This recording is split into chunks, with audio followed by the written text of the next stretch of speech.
abraço a você, telespectador da TV Câmara. Está começando mais um Ponto de Encontro. Hoje com a presença da vereadora Viviane Alexandre e do Dr. Luiz Geraldo Dias, que é delegado de proteção do idoso e do meio ambiente. Vereadora, nós temos um problema muito sério em Ribeirão Preto, que são os animais. Quem cuida dos animais em Ribeirão, vereadora? Bom dia, obrigado pela presença. Bom dia, obrigada por abrir esse espaço aqui para eu te falar. Primeiramente, eu quero agradecer a presença do Dr. Luiz Geraldo aqui. Muito obrigada por ter aceitado o nosso convite para falar um pouco sobre essa questão de maus tratos, sobre como funciona a delegacia. Aqui em Ribeirão Preto, quem deveria cuidar da questão dos animais é a Prefeitura.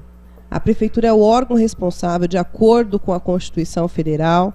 A Prefeitura ela teria que cuidar da questão dos animais, do bem-estar dos animais e da proteção das pessoas, né, bem-estar, saúde pública, né, quando a gente fala em animais, a gente fala não só de bem-estar dos animais, mas da saúde pública, né, e quem deveria fazer esse trabalho teria que realmente ser a Prefeitura.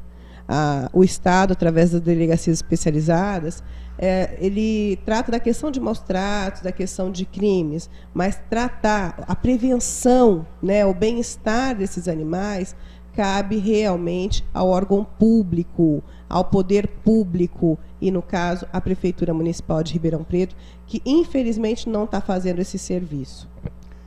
Quero agradecer a presença também do Dr. Luiz Geraldo Dias. Doutor, aproveitando o senhor, Ribeirão Preto tem, segundo a lei Feliciano, que é uma lei estadual, cabe ao município recolher animais doentes, agressivos e fêmeas prenhas. Isso acontece na cidade? Bom dia a todos, nossa querida vereadora, prazer estar aqui com vocês.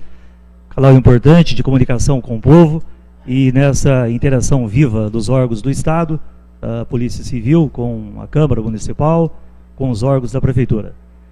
Em primeiro lugar, Ribeirão Preto seria, assim, vamos dizer, uma cidade privilegiada, porque nós temos uma delegacia especializada que cuida das vidas dos nossos chamados idosos e, da mesma maneira, compartilhando o atendimento em nível de delegacia do meio ambiente e proteção aos animais, cuja responsabilidade por ato administrativo estatal também é nossa. De forma que nosso trabalho está literalmente dentro da lei. A nossa delegacia hoje, na verdade, atende toda a população de Ribeirão Preto, em todas as práticas de crimes, de infrações contra o meio ambiente, contra os animais, e atendemos também, de uma forma indireta, uma supervisão de auxílio, de apoio às nossas cidades, municípios e aos delegados regionais dos municípios que congregam essa micro e macro região de Ribeirão Preto também, onde não tem a delegacia especializada de meio ambiente e animais. Muito bem. O Estado, pela nossa delegacia, não teria e não tem, realisticamente falando, a condição de combater de maneira repressiva todos os crimes e infrações ao meio ambiente e contra os animais, tanto quanto não tem condições daquele apoio ou daquele atendimento, Viviane, imediato, que é o recolhimento dos animais que são feridos em atropelamentos que acontecem muito nas vias públicas de Ribeirão Preto, dos animais que são maltratados e jogados pelos seus proprietários por sobre os muros e grades e jogados na rua, em literal crime, no primeiro de maus tratos e crueldade contra os animais, e depois naquela fase de crueldade máxima, que é jogar o seu animal ferido para a rua, para que o vizinho veja, recolha, acolha, ligue para quem dê direito, como se não fosse ele o responsável. Em Ribeirão Preto a gente tem tido até assim uma harmonia de entendimento dos casos mais graves, com essa coordenação agora, quase em nível departamental, que foi criado pela Secretaria Municipal de Saúde aqui em Ribeirão Preto, né, que funciona no mesmo prédio das zoonoses aqui de Ribeirão Preto. Nós temos tido então esse atendimento, digamos que primário, se não completo, mas pelo menos naquilo que pode e tange aos recursos humanos e materiais de que dispõe, no sentido de acolhimento e recolhimento dos casos mais graves, que são aqueles casos que você realmente não tem como deixar para daqui a 1 minuto, que dirá para o dia seguinte. E você tem que dar aquele atendimento no recolhimento ao cachorro, ao gato, ao animal de grande porte. Mas, de uma forma geral, principalmente quando tange, e a gente comentava isso aqui antes do início desse programa, ao abandono de animais de grandes portes em vias públicas, não é? Que se valem até de canteiros de avenidas aqui em Ribeirão Preto, ou de áreas contíguas do nosso município, área urbana com área rural, de animais que são soltos pelos seus proprietários para a pastagem do dia a dia, principalmente em períodos de manhã, onde se soltam o gado, as vacas, os bezerros, os equinos, cavalos, as éguas, enfim. E isso tem provocado um grande clamor público, acidentes de trânsito e riscos de outros acidentes acontecerem. Inclusive, hoje, nesse dia de hoje, nós recebemos uma denúncia grave na delegacia, já está registrado, de animais de grande porte, Viviane, que estão perambulando pela Avenida Brasil, aqui em Ribeirão Preto, em plenas 7 horas da manhã, colocando em risco toda aquela circulação de veículos e pessoas. De modo que, se depende da minha sugestão final, é preciso de um aprimoramento maior no que tange a recursos humanos e viaturas, para que o pessoal desse departamento ambiental realmente dê conta do recado. Vereadora, nós temos uma situação muito complexa. Não é só na zona norte da cidade que nós temos animal de grande porte solto. Nós temos a zona sul da cidade, na zona oeste da cidade, na zona leste da cidade. Cidade inteira, existe um monitoramento por parte do poder público desses criadores, porque nós sabemos os endereços. Aqui na Avenida dos Andradas tem um criador. Nós temos lá no Heitor Rigon outro criador, que saem no final do dia ou no início do dia, com a boiada interrompendo a avenida, interrompe o trânsito, junto com os cavaleiros acompanhando. Existe esse monitoramento por parte do poder público? Olha, eu desconheço esse monitoramento por parte do poder público, que eu vejo um caos geral, realmente, com relação a animais de grande porte. Até peço ao doutor Luiz Geraldo que eu estou abrindo uma CEE, uma Comissão Especial de Estudos, para levantar documentos para enviar para o Ministério Público a respeito dessa questão dos animais de grande porte soltos das ruas. Eu lembro que 3 meses antes desse contrato terminar, eu já cobrava a Prefeitura sobre uma nova licitação para fazer esse recolhimento, porque o animal de grande porte solto na rua, gente, é um risco gigantesco para a população. Não é só a questão dos maus tratos contra os animais, mas se a gente atropela um animal desse, a gente corre o risco de morrer. Porque ele cai em cima do carro, se uma moto atropela é muito perigoso, a pessoa morre, pode morrer num acidente desse, é grave. Então, assim, a Prefeitura precisa tomar uma providência. Até peço aqui ao doutor Luiz Geraldo, se puder encaminhar o número de casos que o senhor tem recebido de animais de grande porte solto na rua, de denúncia nesse sentido, para poder enriquecer essa Comissão Especial de Estudos, para que nós possamos pedir com urgência uma ação do Ministério Público, já que a Prefeitura há muito mais de um ano está inerte nessa situação. Realmente, eu não vejo nenhum controle nesse sentido. Antes, quando tinha essa empresa especializada, fazia-se o recolhimento imediato desse animal, que ficava num local, né, ali contido, ficava sendo tratado, até que o proprietário viesse e pagasse uma taxa, uma multa, para poder recolher, para poder retirar esse animal. Hoje já não existe mais isso, e infelizmente a Prefeitura sentou em cima desse problema e não quer resolver. Não quer resolver o problema em virtude do quê? De falta de pagamento, vereador? Ou de eu uma acredito nova que licitação? eu acredito, quando a Prefeitura deixou de renovar esse contrato estava na Secretaria de Saúde, o secretário de Saúde simplesmente falou que não era mais da conta dele. Então, assim, antes desse contrato existir, era o Centro de Controle de Zoonoses que tinha um curral que recebia esses animais. A partir do momento que o Zoonoses fechou esse curral e resolveu contratar uma empresa especializada via Secretaria de Saúde, esse contrato andou muito bem, realmente, os animais eram cuidados, eram tratados, encaminhados para uma outra destinação na zona rural quando eles não eram resgatados, ou então a pessoa pagava a multa para retirar esse animal. O que eu vejo, depois desse contrato, quando terminou, a Secretaria de Saúde tentou empurrar isso para a Transerp, a Transerp tenta empurrar isso para outro lugar, então fica uma briga entre Secretaria de Meio Ambiente, Secretaria de Saúde e Transerp. Só que assim, é tudo município, gente. É isso que a gente não consegue entender. É tudo prefeitura. está saindo da Viviane, prefeitura. Se Vossa Excelência me permite, eu gostaria assim de adiantar que é de grande importância, de grande valia, o encaminhamento desses documentos, desse expediente, da conclusão dessa comissão de investigação ou especial, que Vossa Excelência muito bem preside, não é? Ao Ministério Público e à Polícia.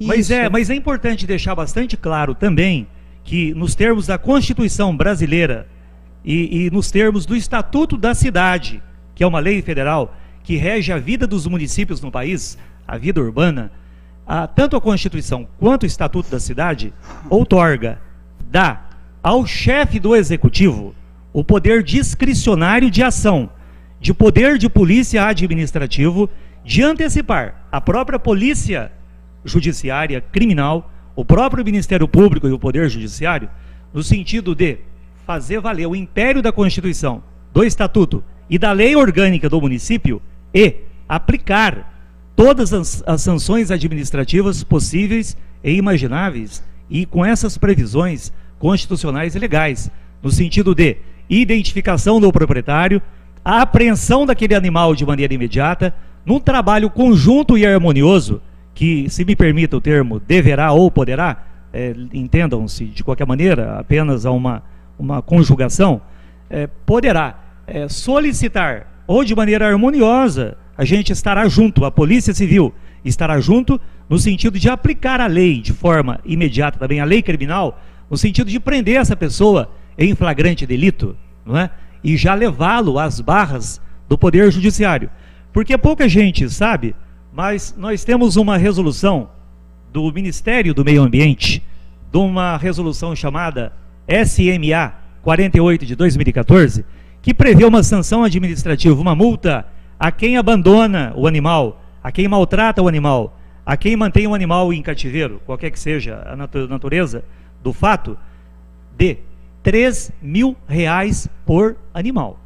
Então, uma multa pesada. Se o rebanho tem lá 10, 12, 15 animais, multiplica-se por 3 cada unidade, cada cabeça, para fazer sentir e pesar no bolso desse cara, que vai ter que também tirar dinheiro do bolso para pagar a multa, que vai também para aplicação e restauração, restabelecimento de infrações ambientais, de crimes que são praticados contra o meio ambiente de modo geral. Além disso, ele tem um crime previsto no artigo 32 da Lei 9605 de 98, que vai até 1 ano de prisão. Mas ele também tem um crime previsto no Código Penal, que é o artigo 132, periclitação de vida, que é você colocar a vida de outrem em risco com esses animais soltos na rua. Então é preciso realmente a gente avançar para uma harmonia de trabalho, para que a lei, tanto do ponto de vista do poder discricionário da prefeitura, poder de polícia, quanto do poder de polícia estatal e judiciário, vamos assim dizer, agir imediatamente para fazer valer esse império de legalidade. Até gostaria de aproveitar esse ensejo aí que o senhor colocou para falar um pouco sobre o que caracteriza maus tratos. Então, o senhor bem falado colocou aí da questão, o abandono desses animais, tanto do cachorro, do gato, quanto do cavalo, do porco, o abandono desses animais é um crime, né? Maus tratos. O senhor poderia explicar um pouquinho para a pessoa que está em casa ouvir o que caracteriza maus tratos? Claro. A lei ambiental, essa lei federal, ela é muito rígida e ela está sendo ainda aprimorada para aumentar as leis de crimes contra animais, contra o meio ambiente, um projeto de lei que caminha a passos largos do Congresso Nacional, e Vossa Excelência tem conhecimento disso. Realmente, a pena que vai até 1 ano de prisão para quem maltrata ou mata um animal, infelizmente é pequena, e ela tem que ser aumentada para o triplo no mínimo, a 3 anos de prisão. Então, o que é maus tratos? É primeiro, você comprar, adquirir, receber um animal de qualquer que seja o porte, natureza, seja um gato, seja um cachorro, se você não sabe como lidar com esse animal, se você não tem um ambiente adequado para deixar esse animal, se você deixa ele compartilhando, como casos que nós encontramos, um cachorro pitbull que vivia num apartamento aqui em Ribeirão Preto, de 1 metro quadrado, sem tomar sol, com péssima alimentação, e ainda num fundo de quintal. Isso é maus tratos. O que é uma crueldade? É você matar o animal por uma vontade criminosa própria, específica. Não quero mais o animal, vou matá-lo. esse animal está mordendo meu filho, minha filha, está atacando o vizinho, eu vou matar. É crime grave. Ah, eu vou trabalhar e eu não tenho como deixar esse animal dentro de casa, eu vou colocá-lo para a rua, fechar o portão, ele está abandonado, em situação de abandono. Isso é caracterizado também crime grave, e a gente encontra muitas soluções. O senhor entrou num ponto interessante. Hoje liberou-se a presença de animais em apartamentos. Não deveria ter uma lei especificando que tipo de animal o proprietário pode ter dentro do apartamento? Por exemplo, um cão de pequeno porte. Não dá para o senhor criar um pitbull dentro do apartamento, é maus tratos para ele. Olha, eu até discordo um pouco da sua fala, com base no que o César Millan costuma falar. Quem assiste programas aí na TV a cabo, vê muito o programa do César Millan, que é o Encantador de Cães. É claro que um cachorro de menor porte, ele é mais adequado para um apartamento, né? Fica melhor. Só que o que é principal para o cachorro é o passear. Então não adianta você dar um campo de futebol para um cachorro e não andar com ele ali. Ele vai ficar só num cantinho. Então, assim, se a pessoa tiver um pitbull dentro do apartamento, mas ela sai 2 vezes por dia, pelo menos, para andar com esse animal, andar bem com esse animal, independente de ser numa mansão ou num apartamento, esse animal ele vai ser bem tratado, ele vai ser, se for olhar a questão, ele vai estar bem cuidado, porque a questão física e mental dele está sendo tratada nas vezes que ele anda, que ele passeia, né? Então, eu já tive casos desses que foi parar até na justiça sobre a questão de animais desse tamanho em apartamentos, mas a pessoa realmente saía com o animal, o animal não estava estressado, enquanto que eu já vi animais assim em grandes casas, mas ele ficava assim só naquela parte do canil, não saía para canto nenhum, e o animal é estressado, e é uma casa enorme, né? E o animal é estressado. Então, essa questão do cachorro vai muito mais sobre como que a pessoa cuida efetivamente da saúde física e mental do que do espaço físico no sentido amplo, tá? Não estou falando igual esse caso que ele falou de 1 metro quadrado, não. Na questão do apartamento todo, porque se a pessoa leva um cachorro para dentro de casa, para dentro do apartamento, o mínimo que ela tem que dar é todo o espaço para ele, não 1 metro quadrado. Viviane, e nós temos aqui, pouca gente sabe, que é a Declaração Universal dos Direitos dos Animais. Isso aqui é uma declaração onde mais de 150 países signatários da ONU assinaram esse tratado, não é? Essa convenção. E o Brasil assinou também. Em 1978, o Brasil também. E por que o Brasil assinou também? Porque, Viviane, pouca gente sabe, o primeiro país do mundo a ter o maior número de animais domésticos são os Estados Unidos da América do Norte.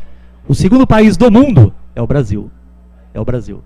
E essa declaração, um verdadeiro tratado que o Brasil é signatário, assinou em 1978, só 20 anos depois, né, veio a fazer a lei nossa ambiental, até não porque o Brasil é bonzinho, mas porque o próprio tratado aqui, a convenção, exigia que o Brasil elaborasse uma lei federal de apoio, de amparo, de proteção ao meio ambiente e animais. E ela começa dizendo que todos os animais têm direito à vida, à igualdade de tratamento entre os animais, de ser respeitado por todos os homens, está escrito aqui. Agora, falando no sentido da vida dos animais em condomínios, a gente tem que partir do pressuposto de que o condomínio é uma propriedade privada. Vai depender ou não da pessoa poder ter ou não um animal dentro do apartamento, vai depender da convenção de condomínio, que tem que ser elaborada em observação à lei federal que rege os condomínios no Brasil, sejam eles verticais, não é? Prédios grandalhões, quanto os horizontais, que hoje também crescem numa proporção jamais vista aqui em Ribeirão Preto, condomínios de casas. Então, se pode ter determinado tipo de animal, pássaro, gato, cachorro, vai depender da convenção de condomínio, que deve observar a lei federal e essa declaração ou esse tratado universal de que o Brasil é signatário. Então a polícia não interfere, apenas interfere quando essas ocorrências são registradas nas convenções ordinárias ou extraordinárias de cada condomínio, onde são relatados casos de abusos, agressões, maus tratos ou mortes de animais, e aí então o síndico chama a polícia e a polícia entra. Para a polícia entrar no condomínio, Viviane, a gente precisa da autorização do síndico. Nem o delegado, nem o juiz pode entrar assim de sopetão em qualquer unidade de apartamento ou casa, sem o conhecimento, a autorização, e é muito bom, sempre na presença do síndico, para que o trabalho seja realizado de maneira clara, transparente, e que aquela infração ao meio ambiente e animais também seja do conhecimento dele. Até nesse ensejo aí da questão da autorização, né?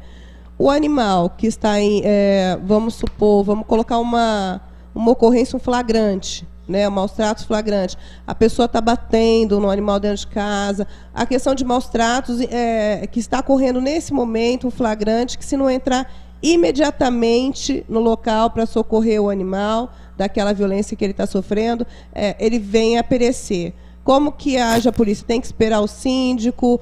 Age imediatamente? Como que funciona? Age imediatamente. E aqui em Ribeirão Preto nós nunca registramos ou encontramos oposição de síndico ou de membros da diretoria em nos auxiliar e apoiar. Até recentemente aqui na Zona Leste, um importante condomínio de Ribeirão Preto, nós prendemos em flagrante uma pessoa, um rapaz, filho de uma família tradicional de Ribeirão Preto e moradora desse condomínio, que na verdade ele matou o cachorro da própria família a punhaladas, Viviane. Foi um dos crimes mais dramáticos e trágicos de que tivemos conhecimento. Depois nós tivemos até que desenterrar o animal que ele matou a punhaladas, abriu uma cova rasa e enterrou. Depois nós tivemos até que fazer alguma reconstituição para também fotografarmos, através da nossa perícia do Instituto de Criminalística, aquele corpo de delito onde aconteceu o crime e a maneira cruel.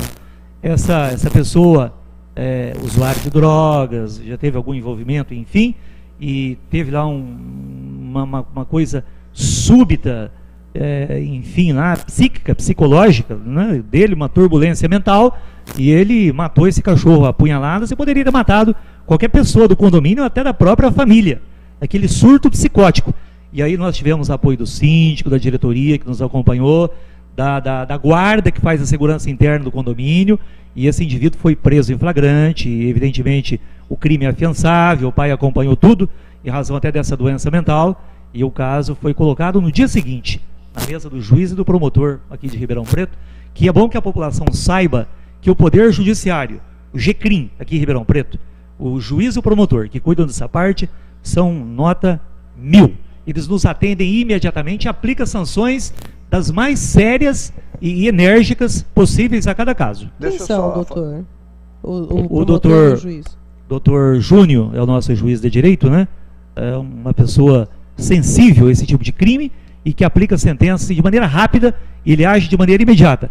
Os promotores são vários que o Ministério Público se reveza nas varas criminais, nos GCRIMs, de modo que eu não citaria o nome apenas de um. Dr. Carlos Alberto, e tem muitos outros também que trabalham nessa área, que é da área criminal de pequenas infrações ambientais. São vários promotores. Mas o Ministério Público nos dá aquele apoio. Tudo que eu precisei na delegacia até hoje, os promotores de justiça criminais, juízes criminais, e quando caem outras varas criminais também, em razão da pena, às vezes algumas penas mais graves, não é? De crimes ambientais ou contra os animais, e a gente sempre teve o apoio imediato e incondicional do Poder Judiciário e do Ministério Público de Ribeirão Preto. Deixa eu fazer uma colocação, vereadora.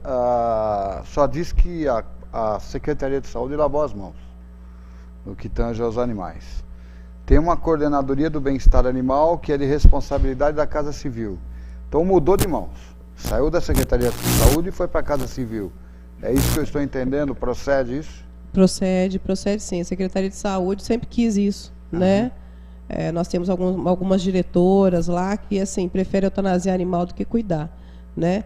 Então foi realmente para a Casa Civil a questão da coordenação de bem-estar animal aqui em Ribeirão Preto, e vamos esperar. Ela é uma coordenadoria recente, vamos esperar que ela comece a agir nesse sentido, apesar de que eu já fiz uma representação no Ministério Público que virou um inquérito civil agora para o Dr. Ramon, falando da falta de políticas públicas relacionada à questão dos cães e gatos, porque a gente não vê no orçamento. Eu já fiz emendas no orçamento para incluir políticas públicas de castração, de conscientização, né, aqui no município, e não tem. E não tem nenhuma previsão no orçamento. Anualmente a gente olha, não tem nenhuma previsão para isso no orçamento. A prefeita, ela vira e mexe, ela fala tanto na internet quanto na televisão, ela fala assim, ai, a Dilma não manda, o governo do estado. Não, isso é uma responsabilidade do município que tem que estar previsto no orçamento municipal. Se vier uma verba federal ou estadual, que ótimo, vai acrescentar esse trabalho. Mas isso é uma obrigação do município, e o governo municipal tem que assumir isso e não ficar empurrando para outros estados, para o estado, para a federação, não tem que ficar empurrando isso. Deixa eu fazer a última pergunta, que nós já estamos chegando no fim. Estamos às portas de mais um rodeio em Ribeirão Preto. Qual vai ser o posicionamento dos defensores dos animais? Bem, é uma questão assim muito polêmica, porque, né, Viviane, ela é cultural. Nós temos os rodeios aí que são realizados, Barretos, algumas outras grandes cidades aqui da região de Ribeirão Preto, sul do país, é uma questão cultural.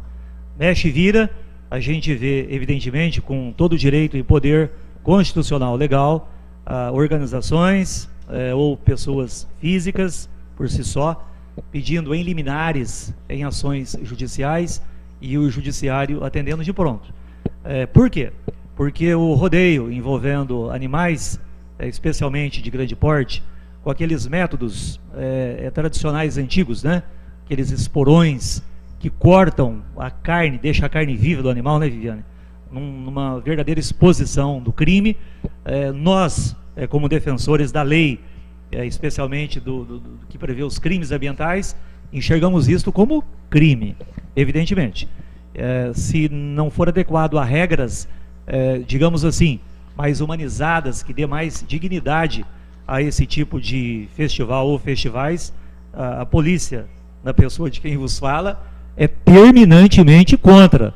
Nós temos uma série enorme de outras diversões, não é? Com animais, de maneira sadia, de exposições, de trabalhos culturais, e não dessa modalidade que eu não frequento. É bom que a população talvez saiba, né? Mas eu nunca admirei, nunca fui, parceiro desse tipo de coisa. Eu nunca frequentei um rodeio na minha vida, porque eu acho assim uma coisa meio antiquada, inadequada, esse tipo de diversão, você rasgando, expondo o animal a risco de vida, então, cortando a carne ao sangue vivo. Mas o senhor não acha que contraria a lei quando se beneficia poderes econômicos? Contraria, estou dizendo, contraria a lei que prevê crime, é crime. Então, mas por que nós temos uma agenda nacional de um rodeio importante que um grande canal de TV transmite? Pois é. Tá certo? Fatura milhões e milhões. Pois é. Crime. Você já está respondendo, é o faturamento. Então. É o faturamento. Então, quer dizer, há uma briga da lei, há uma briga moral, porque isso para mim é imoral. Então há uma briga moral da lei, realmente, que tem que ser cumprida no país, né? E há uma briga de direito à vida. Nenhum outro animal do planeta brinca com a vida de outro animal. A gente tem sim carnívoros, né? Um se alimenta do outro. São predadores. Agora, nenhum outro animal do planeta brinca com a vida de outro animal, tortura animal dessa forma, só o ser humano. Eu gostaria também de fazer uma última pergunta, só para que o telespectador possa... Mas nós temos 2 minutinhos só de programa, hein? Rapidinho. É o seguinte, eu gostaria de saber, para o pessoal que está assistindo entender, quando que pode fazer a denúncia? Tem como fazer denúncia anônima? Excelente. Qual que é o canal? Excelente. E quando que eu procuro a delegacia? Quando eu procuro a polícia militar ou a polícia ambiental? Só para o pessoal se ambientar, saber quando que procura cada um aí. Viviane, então primeiro vamos deixar o telefone de contato nosso, não é? Que é o DDD 16 3610 6067. O nosso também diz que denúncia de crimes, maus tratos contra animais, que a pessoa pode identificar-se ou não identificar-se. Telefone 181 ou pela nossa web e-mail, que é DDI, dado Índia, ponto, RIB, mudo, preto, RIB preto tudo junto, @ policiacivil.sp.gov.br. Copiado? Sim. É fácil. Então pode acessar a nossa internet e essa denúncia cai no meu computador, na minha mesa, de maneira imediata. Ela é registrada e nós não deixamos uma denúncia sequer sem ser atendida. E o munícipe, se ele quiser ser, como diz, ter respondida a sua denúncia, ele pode colocar o endereço também de contato, e-mail ou telefone, que nós comunicamos soluções de todos os casos, sem nenhuma exceção. Tanto para maus tratos, crueldade, mortes, ou até um trabalho preventivo de orientação, as pessoas também podem fazer contato conosco. A outra pergunta qual foi mesmo, Viviane? Quando que procura a delegacia, quando que procura a polícia militar ou a polícia ambiental? Procura assim, no jargão, no sentido genérico, a polícia, toda vez que há uma infração ao meio ambiente ou crimes contra os animais. Pode procurar direto a Polícia Civil, como se for à noite, no final de semana, pode ligar 190. A Polícia Militar direciona esta ligação do munícipe, do cidadão, à Polícia Militar Ambiental, que nós também temos o privilégio de termos um batalhão aqui em Ribeirão Preto, onde tem atendimento 24 horas. Recebem a denúncia os policiais ambientais da Polícia Militar, nossa co-irmã e parceira nesses atendimentos. Eles fazem o atendimento primário, seja de maus tratos, abandono, crueldade, manter em cativeiro de forma inadequada, desde um pássaro até um animal de grande porte. Fazem toda a instauração do primeiro procedimento de atendimento e depois manda para mim, que sou o delegado de polícia, que faço o inquérito policial e coloco na mesa do juiz, e essas providências são imediatas. Quero agradecer a presença do Dr. Luiz Geraldo Dias, da vereadora Viviane Alexandre, a sua audiência. Até o próximo ponto de encontro, se Deus quiser.